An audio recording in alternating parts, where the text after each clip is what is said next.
हरिद्वार ऋषिकेश से पधारे हुए हमारे परमादरणीय आचार्य स्वामी शांति धर्मानंद जी महाराज आपको इसी सम्यक रूप से ज्ञान योग और उनके साधनों आदि पर प्रकाश डालेंगे।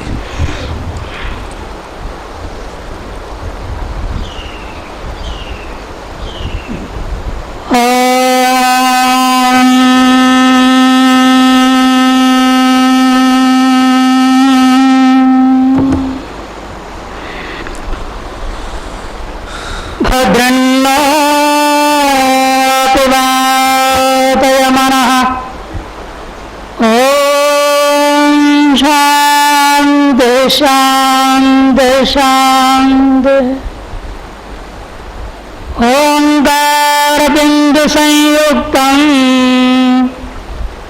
नित्यं ध्यायन्ति योगिनः कामदं मोक्षदं चैव ओंकाराय नमो नमः। सानन्दमानन्द वने वसन्तम् आनन्दकन्दं हतपापवृन्दम् वाराणसीनाथ मनाथनाथं श्रीविश्वनाथं शरणं प्रपद्ये। श्रीविश्वनाथं शरणं प्रपद्ये। ॐ नमः प्रणवार्थाय शुद्धज्ञानैकमूर्तये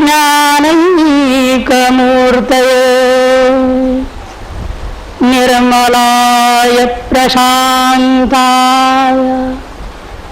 दक्षिणामूर्तये नमः।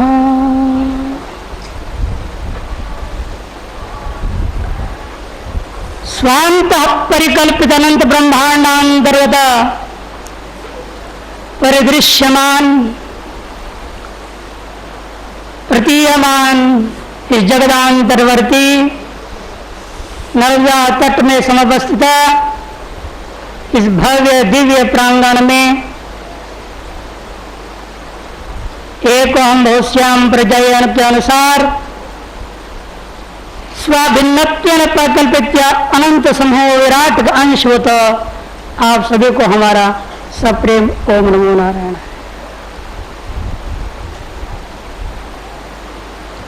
आज का विषय ज्ञान योग और उसके साधन। ज्ञान योग योग शब्द का अर्थ कल विस्तृत रूप में विचार कर चुका था। वह विशेषण निष्काम कर्म थे कल के प्रवचन के। आज इस योग का विशेषण है ज्ञान शब्द। ज्ञान योगा में क्या समास हो सकता है? ज्ञानम योगो यस्य बहुरी समास किया जा सकता है। ज्ञानेन योगः ज्ञानाय योगः ज्ञानात् योगः ज्ञाने योगो वा। इस पर 4 प्रकार का तत्व समास भी हो सकता है। ज्ञानं च असौ योगश्च कर्मधारय समास भी हो सकता है। अत्यंत लाघव कर्मधारय समास माना गया है निषाद सप्तमी न्याय से मीमांसा दर्शन में। उसके अनुसार ज्ञानं च असौ योगश्च ज्ञान योगः यही सर्वश्रेष्ठ समास होता है। तो जब साधन की बात आ गई है तो ज्ञानेन योग भी यहाँ अनुकूल ही है। स्वरूपभूत ज्ञान को विभिन्न साधनों का साध्य रूप में मानते हैं तो ज्ञानाय योग चतुर्थी भी ठीक है। ज्ञानादेव तो कैवल्यम के अनुसार देखते हैं तो ज्ञानाद योग पंचमी भी ठीक है। लेकिन षष्ठी सप्तमी प्रथमा ये तीनों कहीं भी उपयोगी नहीं बनता है। क्यों? क्या इस पर विस्तृत विचार करने के लिए समय नहीं, कुल 20 मिनट है। थोड़ा संक्षेप में इस पर विचार करते हैं। ज्ञान को साध्य माना जाए, ज्ञान को साधन माना जाए, या साध्य साधन से परे है ज्ञान, इस पर निर्भर है समाज का निर्णय। यदि आप सत्यम ज्ञानम अनंतम ब्रह्म के अनुसार ज्ञान को, स्वरूपता ज्ञान को लेते हो, तो साध्य साधन से परे है वो। अतः ज्ञानम च योगस्य कर्मधारय समास से,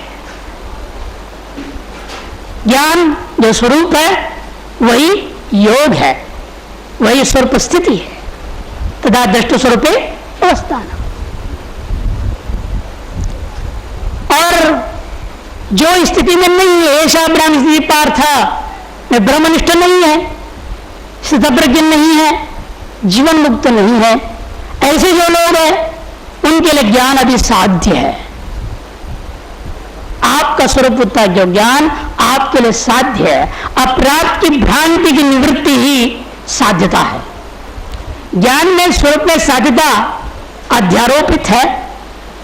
आपके अज्ञान की वजह से जो आपको इस समय लगता है कि मैं मुक्त नहीं हूं, मुझे आत्म स्वरूप की प्राप्ति करनी है, आत्म साक्षात्कार करना है, ऐसा जिसके मन में है, जिसके अंतःकरण में है, उसके लिए कहा जाता है ज्ञान में साध्यत्व का आरोप कर लिया जाता है। उस आरोपित साध्यता को लेकर के ज्ञानाय योगः इति ज्ञान योगः। जब आरोपित साध्यता को स्वीकार करोगे तो साध्य को प्राप्त करने वाले योग का साधन की भी चर्चा होगी। तो ज्ञानेन योगः इति ज्ञान योगः। कौन सा ज्ञान साधन है, कौन सा ज्ञान साध्य है, और जो स्वरूप, ये तीन प्रकार का ज्ञान का विचार होता है। ज्ञानादेव तो कैवल्यम जा कह रहे हैं, ज्ञान से ही मोक्ष होगा, ज्ञान से ही योग की प्राप्ति होगी, समाधि की प्राप्ति होगी, सब स्थिति होगी। वहां ज्ञानाद पंचमी ले रहे हैं। पंचमी भी किस अर्थ में लिया जाए, यह विचार में विषय बन जाता है। उपाय दारो प्रकृति विकृति भाव से लिया, यथो वाचो निवर्तन्ते इत्यादि हमने जिस प्रकार से कहा, और जिस प्रकार से श्रुतियों में वर्णन किया है, पंचमी आत्मना आकाश संभूता, आकाशात वायु, वायु अग्नि इत्यादि,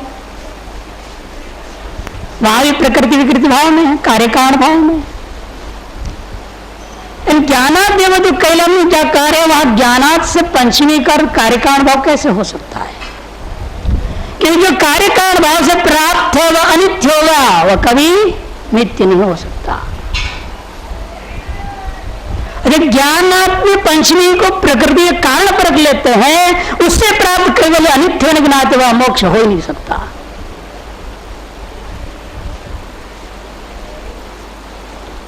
और कहते प्राचुर्य अर्थ में ले लो फिर ज्ञानात।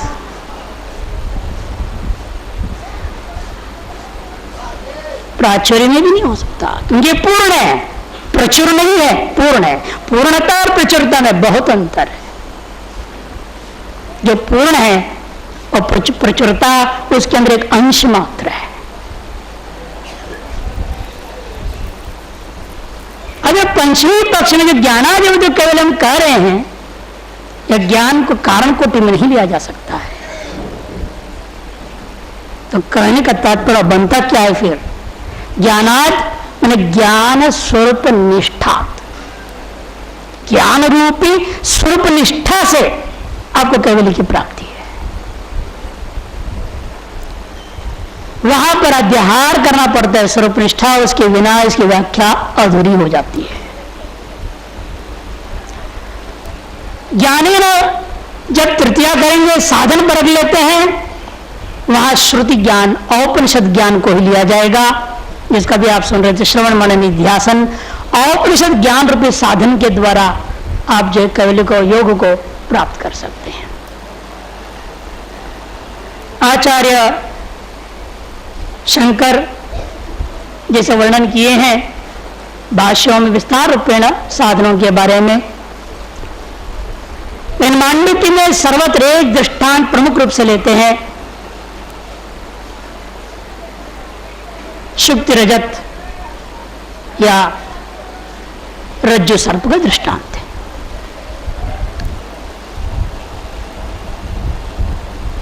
लेकिन दृष्टांतों के द्वारा लक्षित एकमेव अद्वितीय तत्व है जीव ब्रह्म ऐक्यत्व जो कहा जाता है, यह भी भ्रांति जो जीव ब्रह्म भेद को मान रहे उसके लिए है।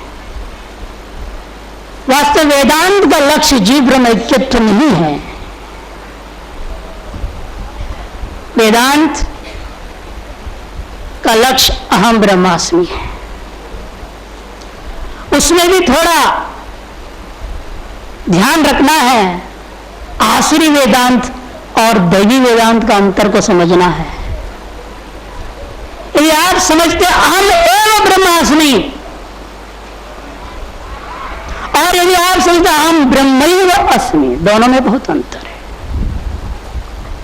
अहम एवं ब्रह्म कहते हो या अहम ब्रह्मैव आपकी अनुभूति है।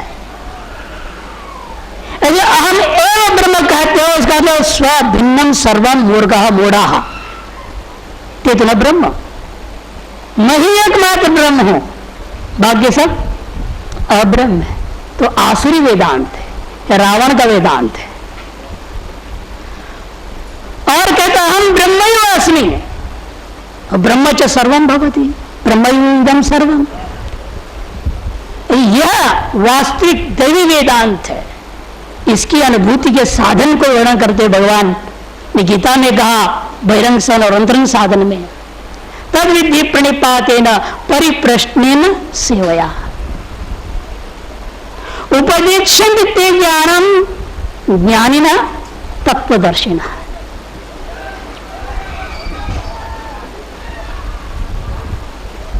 और अंतरंग साधन में कहते हैं श्रद्धावान लभते ज्ञानम तत्परा संयतेन्द्रियः। तो गीता के अनुसार तो ऐसा है। श्रुति में श्रवण निध्यासन, अंतरंग बहिरंग साधन, दोनों का समन्वय अधिकारी भेद से कर लेना चाहिए।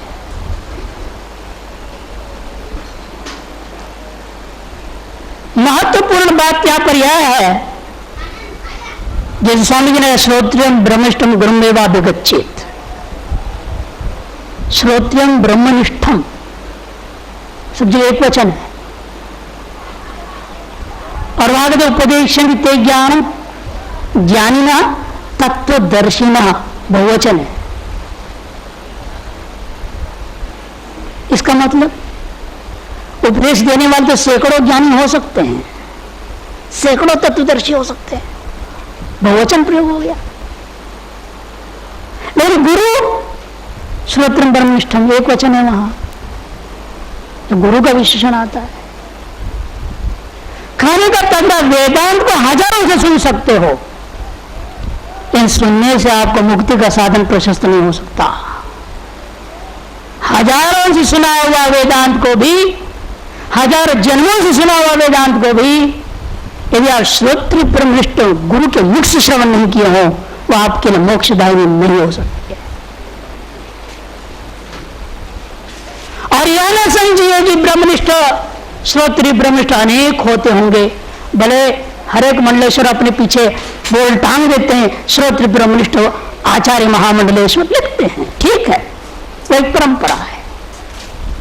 लेकिन श्रुति के अनुसार अनेकों हो नहीं सकते हैं,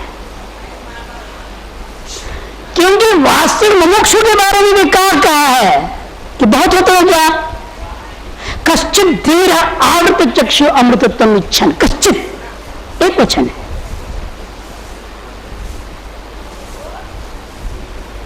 कश्चित धीर क्यों कह रहे हैं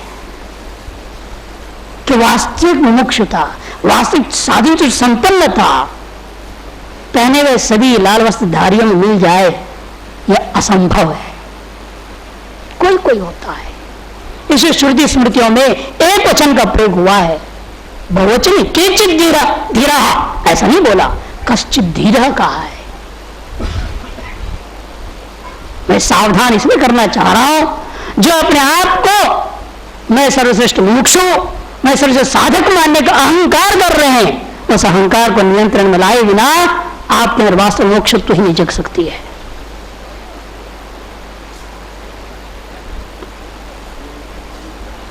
कश्चिद्धिर वेत्तिमान तत्वतः, गीता में भी तत्वतः जानने वाला कौन है? कितने? एक। कश्चिद्धिर, कोई एकाध होता है, अनेक नहीं होते। जो अनेकत्व प्रतीत हो रहा है साधक समाज, साध समाज में भी यह अनेकत्व की प्रतीति के कारणीभूत भ्रांति जब तक निवृत्ति नहीं होती है तब तक आप कश्चित धीर नहीं हो सकते। वक्ता अनेक है, विषय भी अनेक है, किंतु सुनना है मोक्ष के लिए तो एक से, जो श्रोत्र ब्रह्मनिष्ठ होगा। अब प्रश्न उठता है ब्रह्मणी निष्ठा यस्येति ब्रह्मनिष्ठा, ब्रह्म में निष्ठा तो सभी को है। हर व्यक्ति जो वेदांत सुना है, सुन रहा है, सुना रहा है, सबको ब्रह्म में निष्ठा है ही, तो सब ब्रह्मनिष्ठ है। लेकिन श्रोत्रित्व सभी में नहीं आ सकता है। श्रोत्रित्व आने के लिए बहुत कठिन काम है। श्रोत्रिय किसको कहते हैं? जन्मना जायते ब्राह्मण संस्कारा द्विजोच्यते, सर्व वेदांत मर्मज्ञ त्रिभि श्रोत्रिय मुच्यते। तीन से श्रोत्रित्व आता है। पहले तो मातृकुल पितृकुल दोनों कुलों से परिशुद्ध ब्राह्मण, संस्कारवान ब्राह्मण परिवार में पैदा हुआ होगा वह शरीर। जैसा पूज्य गुरुदेव थे, उनको देखते थे उनके पिताश्री, शरीर के जो पिताश्री, वे भी शिष्य बनकर रहते थे, रोज चरण धोते थे हम लोगों के सामने में। महाराज जी का वेदांत हम लोग के साथ श्रवण करते थे। हरिशंकर ओझा उनका नाम था। बड़े विद्वान थे वो भी, संस्कृत के। मातृकुल को भी हमने वहां गोरखपुर गए थे, उनके साथ महाराज जी ले गए थे, वहां भी देखा उनके मातृकुल पितृकुल दोनों का संपर्क हुआ। सभी अच्छे संस्कार, दिव्य संस्कार से होते हैं, नित्य कर्म आदि का अनुष्ठान करने वाले। ऐसे कुल में जन्मा हुआ ब्राह्मण घर में पैदा हुआ हो। इसलिए मसूर सरस्वती व्याख्या करते हैं, योग भ्रष्टो विजायते घर दरिद्राणाम ब्राह्मणानाम कुले। ये मसूर सरस्वती की व्याख्या है। और संस्कार द्विजोचित, ब्राह्मण घर में आजकल बहुत पैदा तो होते हैं, लेकिन इनकी भी जन्म संस्कार होती है शादी से 2 दिन पहले। ये नहीं, ऐसे ब्राह्मण द्विज नहीं कहा जाता। संस्कार समय समय पे गर्भ में रहते वक्त से लेकर के गर्भाधान भी संस्कार है। जब हो जाए तो संबंध करके पैदा कर दो, कुत्ता बिल्ली भी कर रहे हैं, पशु भी करते हैं, आप भी कर रहे थे, फर्क क्या पड़ा?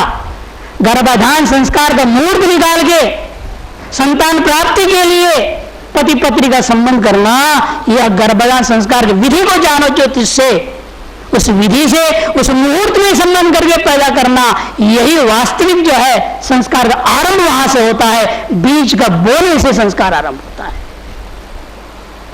गर्भाधान संस्कार समय पर हुआ हो, पुंसवन संस्कार समय पर हुआ हो, जातकरण संस्कार हुआ हो, नामकरण, अन्नप्राशन, वह सब ब्रह्माक्षर अभ्यास और उपनयन संस्कार समय समय पर हर संस्कार हुआ हो, जिस उम्र में जो कहा गया, जिस उम्र में जो कहा गया हुआ हो। ऐसे संस्कारवान ब्राह्मण को द्विज कहा जाता है। फिर तीसरा, सर्व वेदांत मर्मज्ञ, संपूर्ण वेदांत शास्त्रों के सर्व विशेषण क्यों दे रहे हैं यहां पर? जान करके दिया गया है कि केवल हम केवल अद्वैत शांकर वेदांत को जान लिया नहीं, इसे काम चलता नहीं। क्यों? पूर्व पक्ष को जाने बिना सिद्धांत पक्ष का मजबूती स्थिति नहीं हो सकती है। संशय और विपरीत भावना का निवृत्ति के लिए आवश्यक है ज्ञान कर्म समुच्चयवाद भी जानना है आपने, द्वैताद्वैतवाद को भी जानना है आपने, अचिंत्य भेदाभेदवाद को भी जानना है आपने, विशिष्टाद्वैत को, वेदांत के जितने भी प्रकार से व्याख्या हुई है उन सकल व्याख्याओं में घुस करके उन सभी के जो रहस्य को निकाल करके, क्योंकि हर व्याख्या में कुछ न कुछ साधक को मिलता ही है। आपके मुमुक्षुत्व का पुष्टि, साधुष्टि की पुष्टि, अंतरण शुद्धि के लिए जो कह रहे थे, इसे जितने भी वेदांत शास्त्र पढ़िएगा, बृहदारण्यक उपनिषद में देखिए अंतिम 3 ब्राह्मण में है क्या जो पढ़ाते ही नहीं है गुरु लोग। अंतिम 3 ब्राह्मण यही लिखा, कैसे पैदा करना, कैसे अंतरण शुद्ध करना, ब्रह्मचर्य संबंधी याद है, उसमें हवन बताया, कर्म बताया। अंत में वेदांत सुनने से कर्म से भागो ऐसा नहीं हो सकता। छांदोग्य उपनिषद के अंत में क्या बोल रहे हैं? आहार शुद्धो सत्व शुद्धि, कहा कि नहीं? अंत में कारण क्या है? भाई भास्कर कहते हैं आर्यते इति आहार शब्दादि विषया, शब्द के विषय सभी को आहार शब्द से कहा। और आहार में भी याद रखिए हमारे 10 ज्ञान, कर्मेंद्र ज्ञान में मिला के 10 इंद्रियां जो है, उनमें से एक इंद्रिय सबसे खतरनाक इंद्रिय भी है तो वो जीवा है। इसमें 2 इंद्रियां हैं, वाणी बोलने की कर्मेंद्र भी है और स्वाद छकने का रसनेंद्र भी इसी के अंदर है। इसी चमड़े के टुकड़े में 2 इंद्रियां छिपी हुई है, इसलिए सबसे खतरनाक हो गई है। बाकी सारी इंद्रियां गोलकों में एक इंद्रिय होता है। इसलिए आहार शुद्धि में याद रखना पड़ता है। महाराज जी बार बार कहा करते थे आहार शुद्धि के लिए किस तरह से भोजन करना है, क्योंकि भागवत में सुखदेव महाराज साहब कहते हैं जिते रसे जितम सर्वम। यदि आपने रसनेंद्र को जीत लिया, आपने सारा संसार को जीत लिया, आपने बंधन को जीत लिया, आप मुक्त अवश्य हो जाएंगे। खावे तो कैसे खावे अन्न? दुर्वासा को याद रखिएगा। दुर्वासा महर्षि 3 समय भोजन करते थे, फिर उनको कहा जाता था नित्य उपवासी है, वो नित्य उपवासी है। याद होगा आप लोगों को भी कहानी भागवतकार लोग सुनाते भी हैं। एक बार कुछ महिलाएं, कन्याएं नदी पार करके वशिष्ठ के पास जाना चाहती थी, तो दुर्वासा महर्षि से कहा उन्होंने, महाराज हम आपकी इतनी सेवा करते हैं, बाढ़ आई हुई है, रास्ता नहीं मिल रही है, किस तरह से हमें कृपा पर रास्ता बताओ कि हम पार करें। तो दुर्वासा कहते हैं यदि अखंड ब्रह्मचारी है वशिष्ठ तो तुम रास्ता दो, ऐसे प्रार्थना करना गंगा में रास्ता दे दो। यदि वे ब्रह्मचारी हो तो 100 बच्चों के बाप अखंड ब्रह्मचारी कैसे?